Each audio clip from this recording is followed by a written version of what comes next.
投げ技か。熱の入った攻防が続きます。叩き込み天空。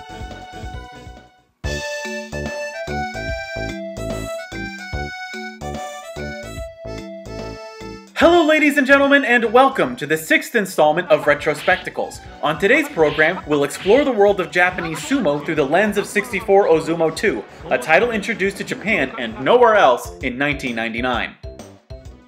No discussion of 64Ōzumō 2 can begin without mentioning its predecessor, 64Ōzumō. These two works were the only sumo titles released for the Nintendo 64. Both games were developed by Bottom Up, a now defunct Japanese game maker.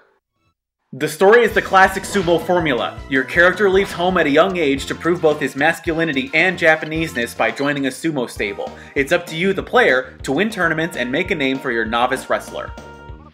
Game mechanics remain largely unchanged from the previous title. Everything revolves around sumo matches. You execute moves with various combinations of C buttons and analog stick directions. The round ends when a wrestler is floored or pushed out of the ring.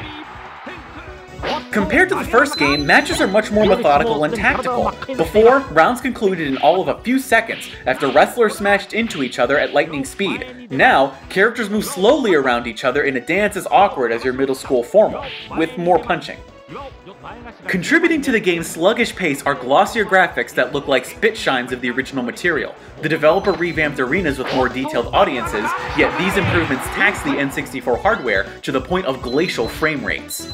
Meanwhile, character models and cutscenes look unchanged save for a strange oily gloss applied to wrestlers in the ring. Now there's a layer of varnish to highlight just how bizarre these graphics appear. As in the first game, freakish heads look incredibly out of place on already inhuman bodies. So do the faces, which exaggerate to the level of the grotesque. If the graphics and gameplay didn't make the game slow enough, the narrative structure kills any hope of fun. 64Ōzumō 2 regiments storytelling with an almost clockwork schedule. You smash through a 15-round tournament, then you're given several in-game weeks to navigate a large city. If the sumo wrestler ventures to the right location, you're treated to a story-moving cutscene. Each week concludes with a training minigame, followed by another tournament, then a new city, more cutscenes, then a minigame, and repeat.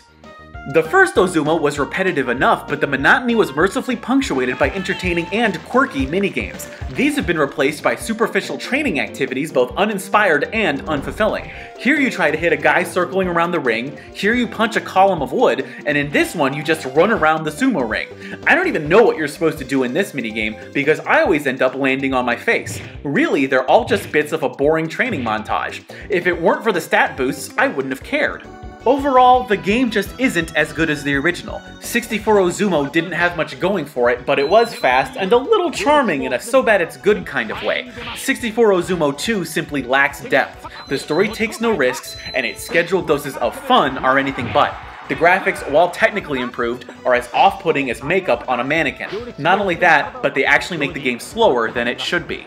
If you must play a sumo game for the N64, play the original 64Ōzumō, not this one.